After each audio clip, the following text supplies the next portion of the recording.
চাকরির জন্য রাস্তায় নেমে আন্দোলন করতে হবে না, শূন্য পদ পূরণ এবং নতুন পদ সৃষ্টি করা সরকারের দায়িত্ব এবং কর্তব্য। রবীন্দ্র ভবনে বিদ্যালয় শিক্ষা দপ্তর আয়োজিত নিয়োগপত্র বিতরণ অনুষ্ঠানে এই কথা বললেন মুখ্যমন্ত্রী ডক্টর মানিক সাহা। বৃহস্পতিবার 865 জন স্নাতকোত্তর শিক্ষকের হাতে নিয়োগপত্র তুলে দেওয়া হয়। অবশেষে স্নাতকোত্তর শিক্ষক নিয়োগ করল শিক্ষা দপ্তর। একযোগে 865 জনকে দেওয়া হলো নিয়োগপত্র। মুখ্যমন্ত্রীর হাত ধরে তাদের হাতে নিয়োগপত্র দেওয়া হয়। বৃহস্পতিবার রবীন্দ্র ভবনে বিদ্যালয় শিক্ষা দপ্তরের উদ্যোগে আয়োজিত এক অনুষ্ঠানের মধ্য দিয়ে তাদের হাতে এই অফার তুলে দেন মুখ্যমন্ত্রী। অনুষ্ঠানে বক্তব্য রাখতে গিয়ে মুখ্যমন্ত্রী বলেন, অনেক সময় দেখা যায় চাকরির জন্য কর্মপ্রার্থীরা রাস্তায় নামছেন, রাস্তায় নামার দরকার নেই। নিয়োগপত্র প্রদানের প্রক্রিয়া জারি রয়েছে। যত দ্রুত সম্ভব নিয়োগপত্র প্রদানে বিভিন্ন দপ্তরে পদ্ধতিগত প্রক্রিয়া চলছে। মুখ্যমন্ত্রী আরো বলেন, শূন্যপদ পূরণ করার পাশাপাশি নতুন পদ সৃষ্টি করা বর্তমান সরকারের দায়িত্ব এবং কর্তব্য। আরো অনেক দপ্তরে শূন্য পদ পূরণের প্রক্রিয়া জারি রয়েছে। অনুষ্ঠানে নিয়োগপত্র প্রাপকদের উদ্দেশ্যে মুখ্যমন্ত্রী বলেন, যে স্বপ্ন আপনারা দেখেছিলেন তা আজ সত্যে পরিণত হয়েছে। নিজের পরিশ্রমের ফসল হিসেবেই আপনারা চাকরি পেয়েছেন। এর জন্য কোনো নেতাকে ধরতে হয়নি।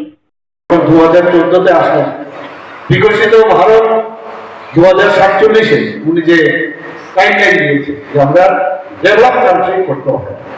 তো ডেভেলপ কান্ট্রি করতে গেলে আপনার তো সেরকম ভাবে একটা যুদ্ধক্ষেত্রেও যদি আপনার সোলজাররা যদি প্রপারলি তারা ভালো সোলজার না হয় তাহলে কিন্তু যুদ্ধক্ষেত্রে আপনি জয়ী হতে পারেন।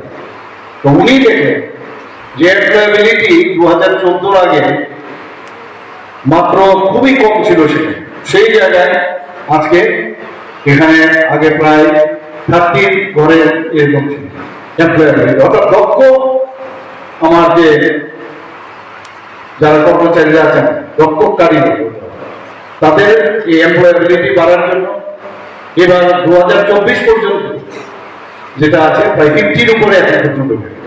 তো সেটা যখন যাবে তবেই তো দেশ বিকশিত করার সুবিধা হবে। এখানে আমার পূর্ববর্তী বক্তারা অলরেডি বলেছেন যে মাধ্যমিক স্তরে ড্রপ আউটের হার আমাদের একদম শূন্যের কোথায় আপনি বললেন আমাদের সেক্রেটারি মহোদয়। এর জন্য যাতে একেবারেই ড্রপ আউটের হার যাতে কম হয় তার জন্য প্রায় 573টি উচ্চতর মাধ্যমিক, উচ্চ এবং উচ্চতর মাধ্যমিক সরকারি এবং গভর্নমেন্ট এডেড যে স্কুলগুলো আছে সেখানে স্কিল এডুকেশন আমরা চালু করেছি এবং সেটা ত্রিপুরা বোর্ডের মধ্যে কিন্তু ইনক্লুশন আমরা করেছি।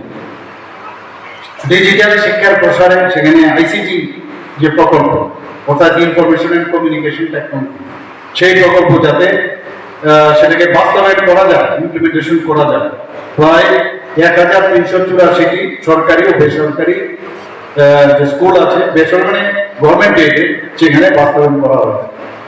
টিচিং লার্নিং ম্যাটেরিয়ালস এগুলো আপনারা যখন ট্রেনিং দেবেন তখন বুঝবেন, ভেরি ইম্পর্টেন্ট।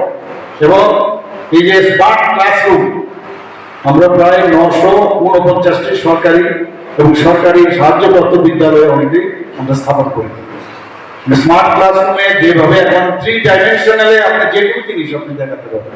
এদিনের এই অনুষ্ঠানে মুখ্যমন্ত্রী ছাড়াও উপস্থিত ছিলেন বিদ্যালয় শিক্ষা দপ্তরের সচিব মিলিন্দ রামটেক, এলিমেন্টারি এবং সেকেন্ডারি এডুকেশনের অধিকর্তা রাজীব দত্ত, এসিআরটি দপ্তরের অধিকর্তা এল ডার্লুং, টিআরবিটি এর চেয়ারম্যান প্রত্যুষ রঞ্জন দেব সহ অন্যান্য আধিকারিকরা। অনুষ্ঠানে মুখ্যমন্ত্রী সহ উপস্থিত অতিথিরা নির্বাচিতদের হাতে নিয়োগপত্র তুলে দেন। এদিকে চাকরি প্রাপ্তদের মধ্যে ব্যাপক উৎসাহ দেখা যায়। Bureau report, CNA TV.